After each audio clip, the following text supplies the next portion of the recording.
Good afternoon, YouTube. Another beautiful day here in the spring Arizona weather.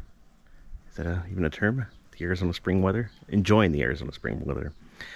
I'm going to do a little unboxing. I haven't done an unboxing in a while of a boot that a company reached out to me, asked me to review, asked me to give a couple breakdowns of what I thought of it. So come on, let's take a look. Drew's boots. They've been around for over 100 years. These are excellent boots. They're their newest line of boots, and they tout them to be the best made boots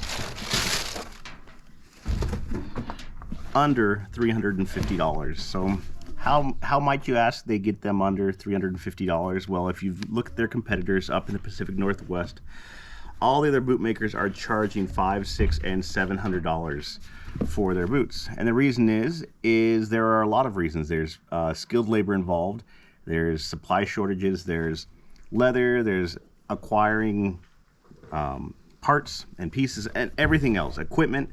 And because of that, the boots have skyrocketed in the past, I'd say 2 years alone.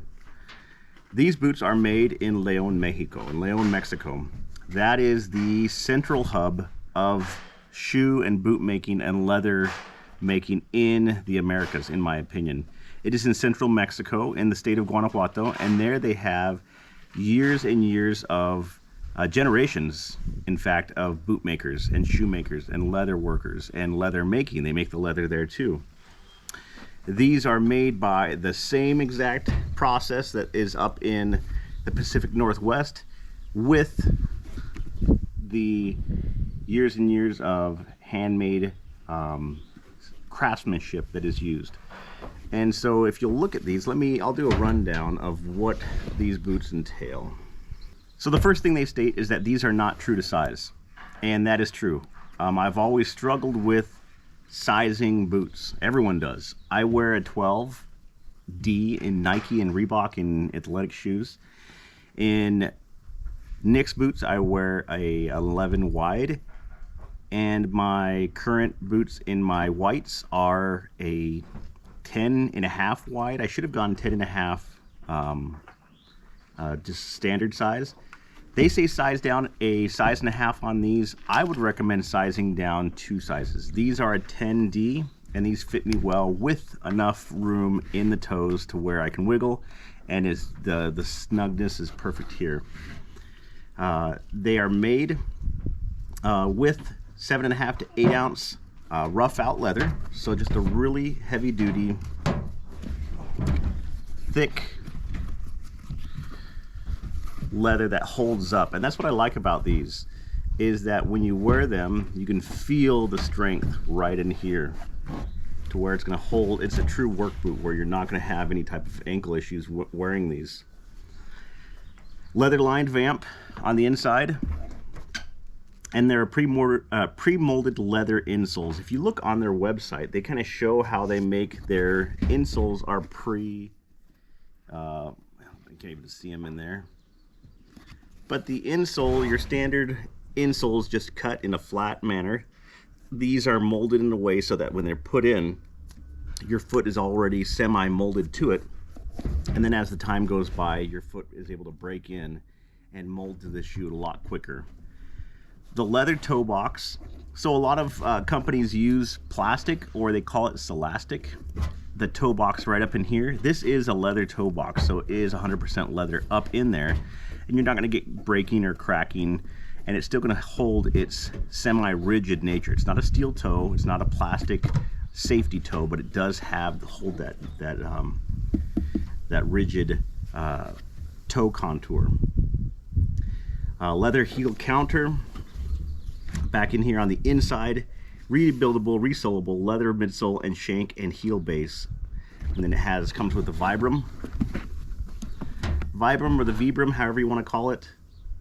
White X lug sole and solid brass hardware. Like I said, it's made in Leon, Mexico. And I know a lot of people get really bent out of shape with if it's made in America, if it's, only American made. These, I completely understand why they would go to Mexico to continue on with an excellent tradition of making solid quality boots. And this is what you get right here when you do buy this. You don't get cheap quality. You don't get junk. From the build itself to the craftsmanship. They use a hydraulic press also to press on the sole to the midsole and the slip sole. So if you look, that rubber part between the sole and the midsole is called a slip sole. That is glued, and if you notice there are 2 rows of stitching up top.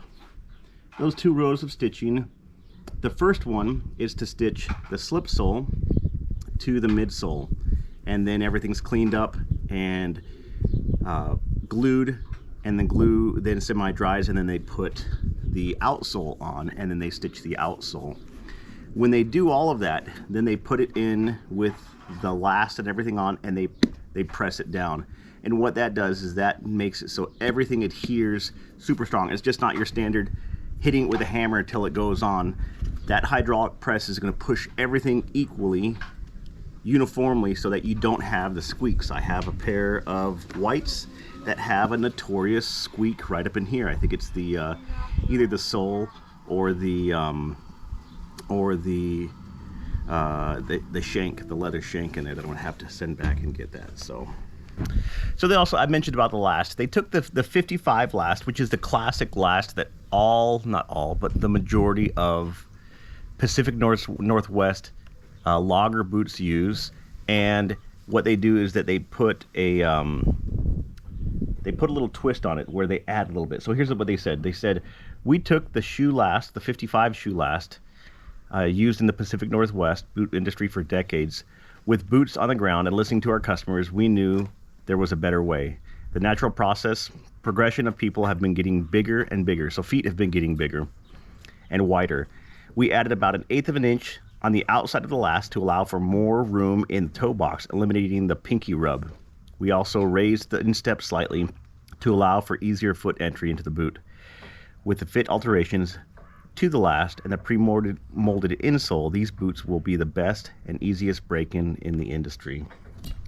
So I invite you to go over to Drew's Boots, take a look at them. Take a look at this boot specifically. I really am enjoying this. This is, again, the 8-inch boot. They have taller boots, and the word is they might be making a shorter boot that might rival an urban boot that we all know. Maybe a toe cap, maybe some other things. Again, I'm not promised it because I have no way to promise anything, but those are just some what's the word? Some rumors going around. But right now, they do have a handful of leather, black, half and half, so smooth out, rough out, full rough out, brown, smooth, and rough out. So take a look at what they have. I hope you enjoyed this. If you have any questions or comments, leave them in the description. I will be wearing these as I work doing handyman, and as I do wood cutting and everything else, kind of putting these through their paces here in the spring and the summer. So there you have it. Hope you have a wonderful afternoon, a great day, this wonderful spring coming upon us, and get out there and use these boots as they should be.